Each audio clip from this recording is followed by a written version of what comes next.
guys, welcome to Pirelli. As you can see, I got a new decoration for my wall. It's pretty, I really like it. For those of you who don't know me, my favorite Disney character is Princess Jasmine. So I have Jasmine and Aladdin. Because you have to have both. So today, Oscar put together a bit more questions just to get to know me a little bit more. So here we go. All right, cool. You ready then, right? All right, cool. So the first one's gonna be, what has been the best moment of your life this year so far? This year? So far, you got about you're a quarter of the way into this year, 3-4 months. Best moment of my life this year. Starting off with the tough ones already. Yeah, because I'm really bad with time. So, it would have to be the Dodger game. Oh, cool. Yeah, that was a fun day, right? Yeah. Because it was like a very thorough day. We did even though I had to climb all the way to the top. Oh, man. But it was so fun. Man, well, those bobblehead price games, so. Yeah, but Philippe's was pretty dope, so. Yeah, it was tasty. Yeah, it was definitely one that I would go back to, so that was my first time. I enjoyed it. Cool. And then parking wasn't even as bad as we thought, right? We planned right, so with both parking at the game and at the Philippe's was, I would say, overall a breeze considering it's Dodger Stadium, and it was like. Yeah, and I think that's the earliest we've ever gotten to Dodger Stadium. Yeah. But it paid off, right? We got the bobblehead, which last year we attempted to get that same bobblehead. Well, not the same identical bobblehead, but the same player, Freeman. And a lot of people were frustrated, even people in the seats around us. They're like, oh, yeah, like, upset or frustrated because they didn't get one. They had ran out. It's only 40,000, yet I think the stadium accommodates up to 54,000 fans or something like that. Yeah. So there's always going to be, if it is a sold out game, it's always going to be about... like more than half of them are going to get it? Yeah, more than half are going to get it, but about 14,000 are not going to get it. So yeah. But anyway... too much math for me. Moving on to the next one, it's going to be, if you could save one material thing from a fire, what would you save? One material thing? What would I save?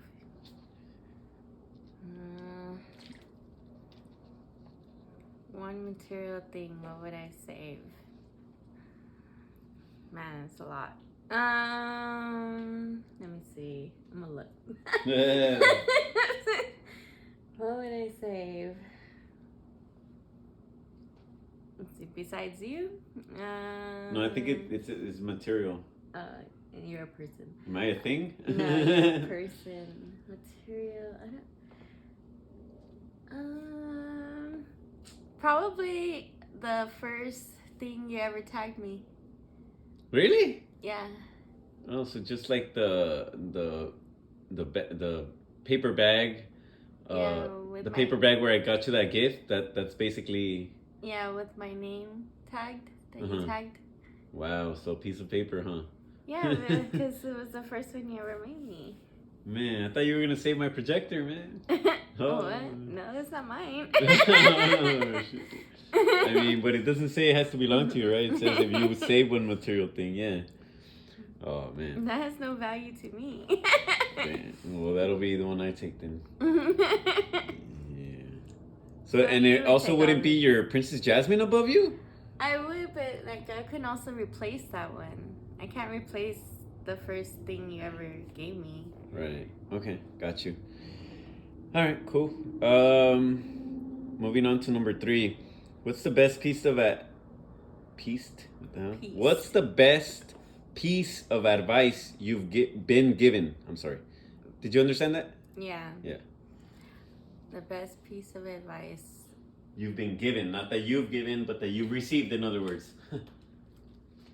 Well, my dad always told us ever since we were small, you don't sweat the small shit. So yeah, I basically don't.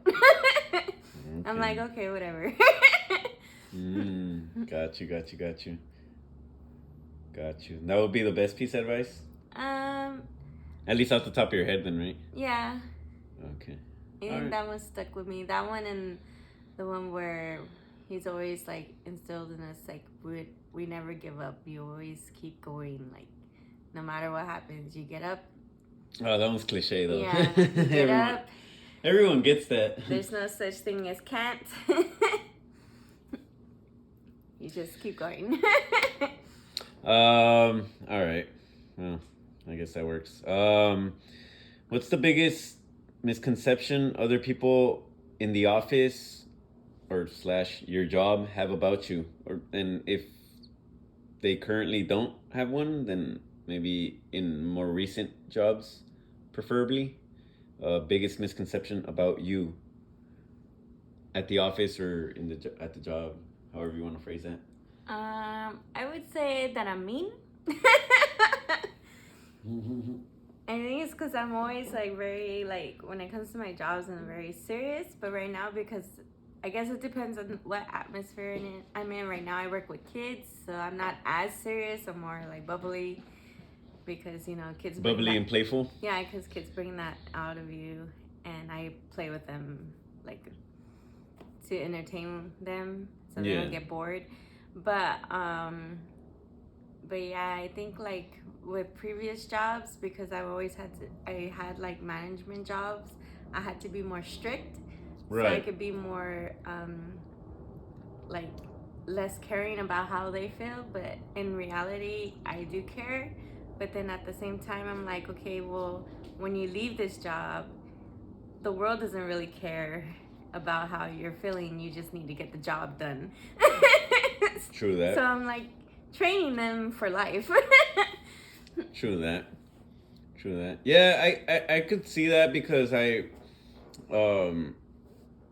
mean, for those who may already know, then you already know, but for the ones that don't, they don't. And at one point in our lives, I was her manager. I was your manager. So I think I've told you this before, that when I first saw you, I don't think I used the word mean, but I think I told you that you looked like you could be like basically keeping it real. Like I told you something to the effect of like that you could be like either a smartass or that you look like you had the potential to be a bitch, like in some in one way or another. Prove it. You make Prove it it that way. All right, cool. All right. And then just this is not part of the question, but I presume that you didn't really try to go out of your way to remove that stigma or belief about you, right? Like you No, because like my thing is like, okay, whether you like me or not, that's not my problem. I have things to do and bigger things to worry about. So. Got you. Okay. Oh, really quick, before I give you the next question, remember we were undecided on when we would time the song that we have the license for to put on the video that was supposed to be part of an old video, but then it was incorrectly flagged as a copyright strike, or as a potential copyright violation, I should say. But anyway, that one was cleared, and I think it may be the right time to bring it up, only because this is a music question. Okay. You agree? Yeah. Okay, cool. So we're gonna change that little plan up. Maybe I could just play it now. I don't know if that would influence your answer. It's not intended to, so try to keep an open mind. My mind is always open. Yeah, there you go. Okay, cool. All right, good deal. So this was supposed to be, for anyone that hasn't watched that video, this song was supposed to be in that video. It was called Guess the Song Name, right? Where I played like a sample of about 30 seconds to see to test your music knowledge, because you're a big music head. Okay, cool. So this was the one that was originally allegedly a copyright strike, but I was able to successfully get it cleared.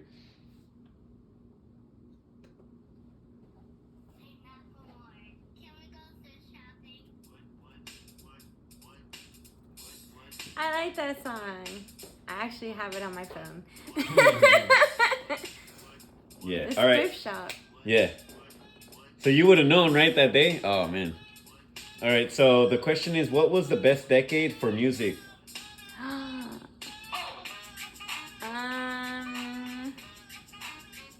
would have to say, can I pick 2 decades? No, it's actually just 1 decade. Sorry, that's why it's supposed to be I a think tough maybe question. Supposed to gotta narrow it down. the 80s? Maybe? No, don't give us a maybe. Give us a definite answer. At least Well, for. because I grew up in the 90s, but I was born in the 80s, so I want to say 80s, 90s. Yeah, you gotta choose one. Are you gonna keep it the 80s? Yeah, we'll go with the 80s. Alright, cool. Yeah, they had some really good music. Yeah, they had. But the 70s had really good music then, too. Oh, that's hard. Me personally, I'm not as big of a. That's when disco came out. That's true. Yeah, and I did like disco, but I think overall, it would be easy for me to take the 80s over the 70s music, but yeah, everyone's different. But anyway, cool. So that's your final answer, right? The 80s, best decade for music. All right, cool. All right. Let's see. The next question is gonna be, what is one thing that would make you instantly swipe left on someone? Swipe left, like if I was like picking them from something? Yeah, and I guess this is supposed to be assuming that like you were, I guess, in the dating scene. I guess. Oh, I don't think I never. Well, I can't say I've never been on a dating app because I have, but like just because I was curious. But I think it's like I swiped left on most of them because I was just like whatever. But I think it would be like what they put in their bio.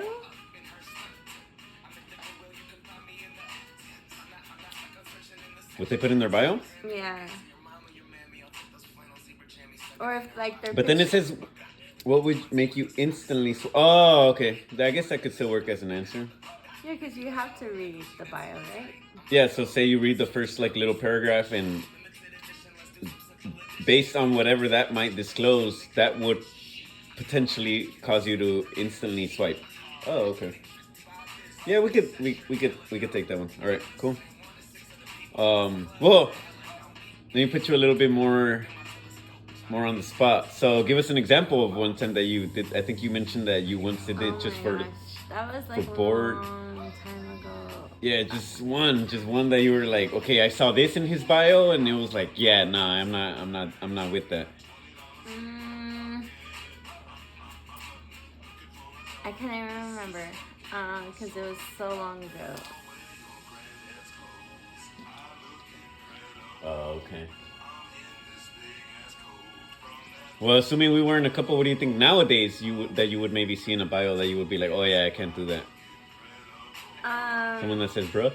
Oh, I can't stand that. But no, I think it would be like someone who's like looking to like have the woman work more than him. I'd be like, no, it's the other way around. Okay. Got you. Okay. All right, cool. Last one I have for you today is gonna be, if you have the chance to go back in time. Oh, this is a fun one. What prank would you play on your parents? If I had a chance to go back in time, Listen up, Mr. Bailey. what prank would I play on my parents? Considering that I don't really know my mom. Well, I know her, but I don't talk to her too much. But I think I would be like, I'm gonna hide your records. Oh, like music records? Yeah, because back then my dad was a DJ, so, and he didn't let us touch his stuff at all. Got you. So like get him to panic a little bit. Cool. This is definitely not part of the plan here, but because it is about, at the end of the day, getting to know you, and that was supposed to be the last question, but this is playing off that question, and it's totally voluntary. Do you want to disclose just a very brief summary of anything about your mom? Because it's getting to know you, but I mean, if not, maybe you could say at a later date. That would be fine. Well, let's just say that I know my mom. I know who she is. I know where she is. I just don't talk to her as much. If I see her, of course, I'm gonna like give her hugs and tell her that I love her and things like that, because I don't know when it's the last time I'm gonna see her. So that's where I'm gonna leave it. Okay. All right. Cool. That works. That works for now. All right. So transitioning over to the last portion of the video, this weekend, April 22nd, 2023, there's gonna be a super fight, or what some have more specifically labeled it is a Generation Z super fight. And so we're gonna give our personal initial slash basic or preview slash, damn, a lot of slashes, right? Prediction. Basic slash initial preview slash prediction on the bout between Ryan Garcia versus Gervonta Davis. I guess I can let you go first. From what you know, well, I'll tell them a little bit. She is overall probably like a boxing outsider, or if you guys are any boxing fans by chance, hardcore, like I like to consider myself, she'll be like a casual, a boxing casual, and that's not in any way insultive, but she obviously has, everyone is into different things. And so from what you know about these two, I think I know you had comments just in general about the fight, but what do you, I wouldn't say so much for you a preview, more of a prediction, because you don't know how to preview them. You would need to know the strengths and weaknesses. But yeah, anyway, what do you have to say about the fight? Well, I want Ryan Garcia to win. I don't really like, I can't remember his first name. Gervonta Davis, because of what I've heard about the contracts that he made just for the fight.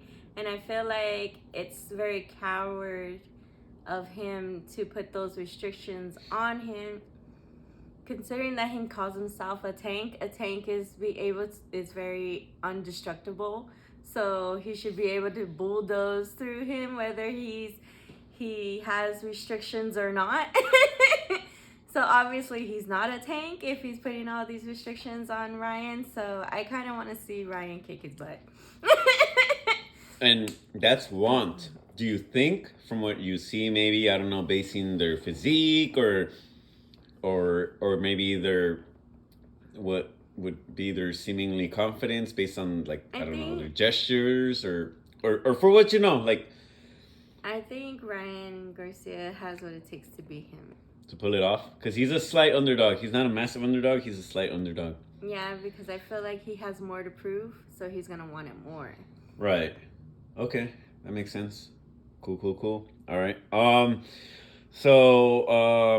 As for myself, like I said moments ago, I consider myself borderline hardcore boxing fan. So with this one, yeah, I think I can speak for many of us in saying that we were all super stoked about the fight being announced and being like finalized after so many months of it, in this era of, you know, the best not facing the best. But it was a big letdown when it was all disclosed that there was these stipulations that Gervonta introduced into the contract, primarily obviously because he feels, and I guess technically, yeah, he should be the A side. Do you know, by the way, what would be so the A side is basically like, if I say A side, B side, does that help? I don't know. Okay, so it's basically The A side would be like who is the one that can put more demands on a fight, whether it be something so small or more controversial stipulations like are in this fight, or if it's something as simple as like, for example, the one where we did the live pay-per-view commentary. That one, though, was as simple as like that had no effect on the actual fight itself, which this one, the stipulation in this fight, do have an effect on the fight, most likely. It's like Caleb Plant, he wanted to, and don't quote me on this, I might be wrong on the side, but he wanted to, I believe, be on a specific color corner. Like, you know how there's the red and the blue corner? He wanted to be in the blue corner. I think it might have been the red or the blue, but basically he wanted a specific color. Then he wanted to walk out second. So you get me? Like, because normally the champion walks out second. So it's things like that, and that's more like that has no effect, right, on the fight. It's just He's just full of himself. Yeah, well, yeah, little luxuries, but I still rather that than try to put disadvantageous stipulations on your opponent. Like by Caleb Plant doing that, that wasn't in no way putting David Benavidez at any disadvantage. But by Tank doing this, then there's this advantages to Ryan. So anyway, yeah, that was a big letdown. Anyway, getting to it, obviously Ryan Garcia, or his boxing nickname, King Rai, is a orthodox stance, meaning he's right-handed. Gervonta obviously is southpaw stance. As far as dimensions, Ryan is 5'10", 5'10", that's his height, and then his reach is 70 inches. And then Gervonta is pretty much small. He's 5'5" and a half with a 67.5-inch reach. And so yeah, if you were to just read it off of that, you would think like, okay, well, yeah, Ryan is at an advantage. Maybe that's why, and that actually is why Gervonta says he included some of the stipulations that we're actually going to discuss here. But just like with anything in life, everything balances out. So although Gervonta is the shorter person, with the slightly shorter reach, I would say he's a lot shorter. He's giving up a lot more height than he is reach. Reach is not too bad. It's about 2.5 inches, whereas height is about, what is that, 4.5. But Tank has faced slightly better opposition, not necessarily in his weight class. A lot of controversy. He's had controversies before where he's bringing up guys from lower weight classes, 126, specifically Leo Santa Cruz. He's a 126 pounder that he brought up to fight at 130. So that was, I mean, it doesn't sound like a lot, but it there's a reason for weight classes. So there's that, and then Gervonta has been a little more active. As a matter of fact, word is, and I think it's pretty reliable source that it had came from, and I can't quote it right now off the top of my head. Me and my girlfriend were drinking a couple beers, so yeah, but basically Gervonta told Ryan that the only way he would take the fight or offer him the fight, because again there's that A side thing again, is that Ryan didn't have a tune-up fight, meaning so that he didn't have, like, basically you could call it like, I don't know how, if you know what I mean by a tune-up fight, but like a warm-up fight with a lesser opponent to just kind of like, because he's been a little rusty, because Ryan's last fight was in July of 2022. If it was not July, it was June, but basically it was like, that was about 9 months ago. Whereas Tank's last fight was in January 7th. So why does that matter? I mean, obviously there's the phrase ring rust. So Ryan can be a little rusty because he hasn't fought since last June or July, whereas Tank just fought in January. And although Ryan also at the end of it just called off his fight, he was like, you know what, I don't even need a tune-up. I'll fight you like that. So he's basically like going against all odds because he didn't even need a tune-up and all this stuff. Which, I mean, at the end of the day, maybe I don't agree with Ryan's decision there. I think he still should have taken the tune-up. I get that he's trying to prove a point, but with so much at stake, you don't want to, You want to set yourself up in the best way possible. You were gonna say something?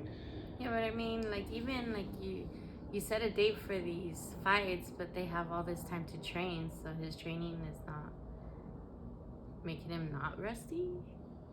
Well, the problem is that in sparring it's never gonna be the same as a real fight, because in sparring there's some sort of like agreement that you can always uh, or that you don't go at your 100 because it's sparring, it's training. So you're not there to take the other guy's head off in sparring. So yes, to answer your question, but at the same time no, because it's never really the same. But yeah, you're right. Like I don't believe that just because he didn't fight in January, because that was also supposed to be his pre-fight date prior to this one, Ryan's, also in January. That way, they more or less had that same recovery period to now April. Um, but but um, but yeah, like I still think it would have been beneficial.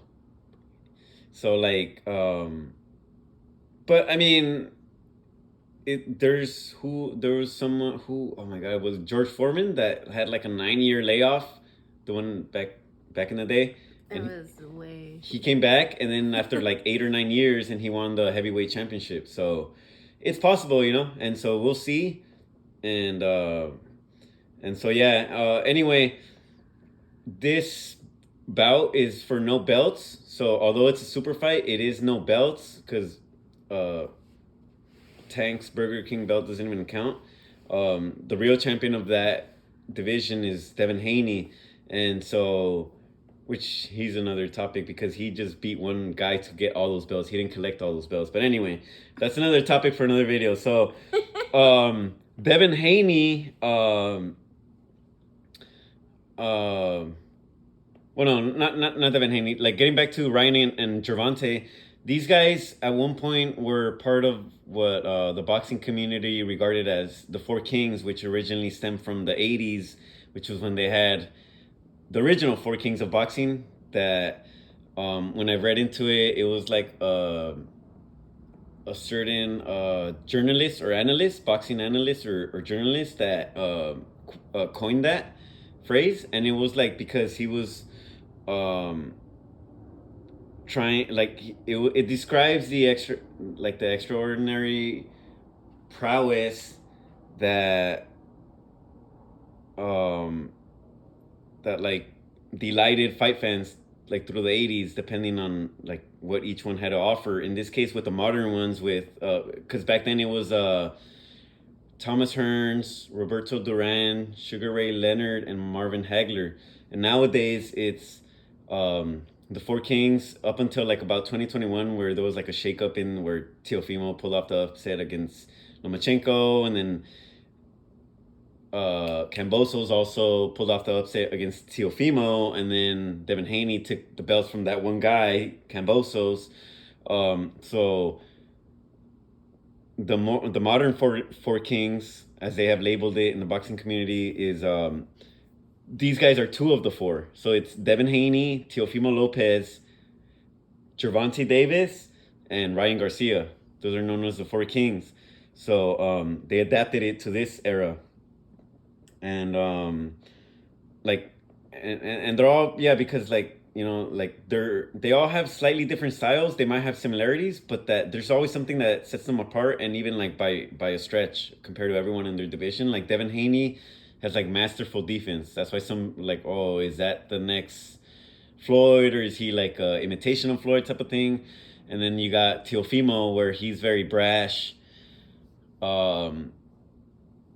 He's very explosive, and then he pulled off that upset to, at the time, where everyone regarded Lomachenko as one of the top pound for pound fighters in the world. And then you got Gervonta Davis. Obviously, he has power. He has his power that he has 24 of his wins have came by knockout out of 26 fights. So only 2 fights have not ended in knockout. But at the same time, you got to see who are those knockouts against. But at the end of the day, I mean, I get it. He does have a lot of power, and he does have a very adaptive style. So that's probably his big highlight. And then Ryan Garcia is just he's just blessed with speed. He has that like just lightning fast speed where you just didn't see it coming. You're like, wait, what just happened? And then you have to wait for the replay. Almost like Pacquiao. Yeah, almost like Pacquiao, a bigger Pacquiao. As a matter of fact, he was supposed to get a Pacquiao fight back in 2021, but then that fell through. Um, yeah. Anyway, so for me, just I have a little bit more knowledge on these guys like strengths and weaknesses. So for me, the way I see it with Ryan, his strengths are gonna be that lightning fast speed that I was talking about with his punches. Um, it could just come out of nowhere. So basically, just like um, in most fights, if you let your guard down even for those 2 seconds, it could be it. So there's that. He has outstanding counters, which kind of goes hand in hand with that, because a counter meaning like someone throws a punch, he waits for it, tries to time it, and then he comes back with his own. And you got to be able to be fast enough to where before that guy either blocks it or just gets out of the way. So that's another of his strengths. And then the other one is that I feel like he has consistent pressure, which is good. He brings the fight. Um, while not necessarily being reckless pressure, where it's just like come forward, like hands down, just throwing bombs and not careless disregard of what's coming back to you. So that's what I would consider his strengths. And again, this is a initial / basic one, so I'm gonna try to do a more thorough one for you guys tomorrow. But now moving on to his weaknesses, I would say that he can be sometimes a little too upright, and that causes his chin to be exposed. So I think he could do a little bit better job of tucking his chin, or just kind of like crouching a little bit to where he's not out there. And so that's one. The other one will be that he may be, obviously I touched on it earlier, he may be a little rusty. Last fight was like 9 or 10 months ago, whereas Tanks was just, by the time the fight happens, 3 months ago. So that's about a 7-month gap between them two, their last fights. And then I would like to see Ryan use the jab a little more. I feel like he doesn't use it enough at times, and obviously that's not a blanket statement. There's different fights, different opponents, and I feel like at times he has, but not consistently enough. And then lastly, the weakness, and this is more of a weakness for this particular fight, is going to be the catch weight and the rehydration clause, which, by the way, guys, if you guys don't know, this is the first ever professional boxing fight to ever have both a catch weight and rehydration clause. So when Tank keeps saying, oh, well, it's happened before, it has happened, but it's never happened in the same fight, both things. I feel like if he's going to put all these restrictions, he shouldn't be a fighter. Or call himself Tank, like you alluded to earlier. Yeah, because why all those scared energy stipulations? Why bring the guy down to 136 when Ryan is currently in the 140-pound division, and you've already had a fight at the 140-pound division versus Mario Barrios. Because the thing is that Ryan is seen as this and a lot of it is like through allegation or accusations and stuff like that, like clowning from Gervonta, just because Ryan happens to have all these sponsorships and big social media following, and obviously a bunch of female admirers. What does Tank said? He said, "Oh, Ryan only has a left hand. That's his only threat. He's not a complete fighter. He's an IG model. He's a TikToker. He's a YouTube boxer." And yeah, he didn't put restrictions on you. Yeah, and what's the other one? Oh, his team is on YouTube claiming that Tank is knocking out heavyweights and cruiserweights in sparring. So what's the big deal of a super lightweight? Why all the restrictions? So anyway, getting to Tank's strengths, I would say that for Tank, I think that he can be patient to where he's going to download the opponent's tendencies and try to see patterns or see patterns or just kind of see what you're bringing to the table, basically. So I think that's something that he's good at. Another one would be, I think that he's good at implementing both a offensive and defensive approach, meaning that he's not just too much of one. He's not just too much of come forward or too much of like trying to move around the ring and stuff like that. He can do both, so he can adapt to both styles. So I think that's a strength of his. And then I definitely touched on this earlier. Lastly, definitely a strength of his is that he's a power puncher. He has that power that one good one lands and it's either you're in big trouble or you're just out, like, so I think those are his strengths. As far as weaknesses, I would say that sometimes, and some of these go hand in hand, in while he is good at downloading opponents' tendencies and trying to like kind of catch their approach and see what they have to bring to the table. In the process, he gives up too many rounds. Meaning to the judges, like the judges are like, okay, he didn't do enough. He's just downloading information. He's not doing enough. He might not be throwing enough, or he might not be bringing the fight enough because he's just waiting. He's just kind of trying to download information. So I think that can be a weakness of his, that he gives up too many rounds, because if it goes to a decision, if you didn't do enough in each of those rounds, the judges are probably not going to score in favor of you. And then the other one in this particular fight, and he has done that in previous fights, because he can overall be a cocky fighter, which, I mean, what fighter isn't, but he just a little extra. I think he's underestimating Ryan with that same stuff I was talking about earlier, how he's labeled him a IG model, a TikToker, and not a complete fighter. I think he's underestimating him.